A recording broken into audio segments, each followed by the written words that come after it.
Kag sa Good Vibes, Suyak Island Mangrove Eco Park sa Sagay City magabaton sang award sa Malaysia bangod sang community-based tourism. May report sa Romeo Subaldo.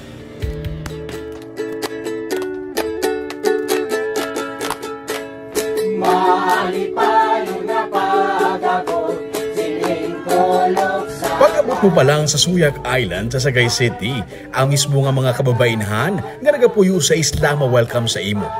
May nagakanta, may nagasaot, may nagatukar sang gitara. Kabuligay nagapalangganay, bakaw sa amon bugay, yun ang may 15 minutos nga bangka ride ang Suyak Island halin sa Old Sagay Port.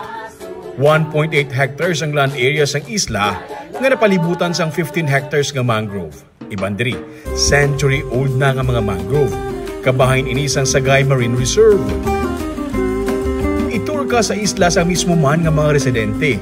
May ihibalo sila parte sa mangroves kag kung ano ini ka-importante. Dari kami mga century ng mga mangroves, kilalaon ta sila kung paano sila nakabenepisyo diri sa amon isla, kung ano sila pagprotektar pag-abot sa mga kalamidad diri sa amon. Century-old nga mangroves, yes, no? Yes, sir. Like this. Ini sila? Oh, century. So, this amon ni siyang pagatpat or Soniracha alba. So, kita nyo iya dahon is hardship.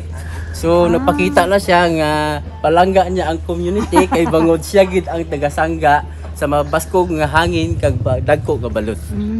Isa sa mga ginakatuan sa mga turista diri amo ang seafood buffet. Nagkalain-lain nga mga seafood parehos na lamang sang kasag, lukos, lobster, isda, pakinason kag madamo pa. Produkto man ini sa mga pumuluyo sa isla. Sila man ang nagapreparar kag nagaluto sang pagkaon. Babae man o kung lalaki, bayara sang role. Sila ang nagahimakas nga mapangapinan ng ilang isla. Sila ang nagaatipan sa turista, kag sila man ang nagaganar gikan diri. Ini ang ginatawag nga community-based tourism. Sang 2012 ini nga nasuguran pero hindi man nangin mahapos ang panugod nila. Istorya sa Supervising Tourism Operations Officer sa Sagay nga si Helen Cotillar, pila man ka mga dialogo ang ginpatigayon antes na suguran ini. Sila ang obrahan sila sang project, obrahan sila sang programa, pero sila ma-manage kag sila ma-earn from it. May little lang nga gamay nga mabalik sa city. One of the things during the planning workshop nga gin-request nila, wala two-piece. So we incorporated in the guidelines nga when you visited this place, kung pwede hindi lang mag two-piece. So dili adamo kami don'ts because this is an ecotourism site.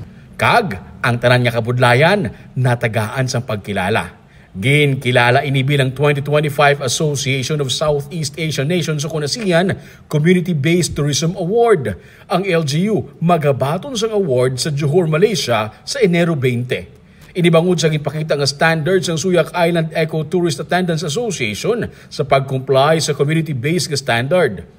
Nangin isaman ini sa top 10 green destinations of the world sang 2023. Romeo Subaldo para sa Digicast Negros.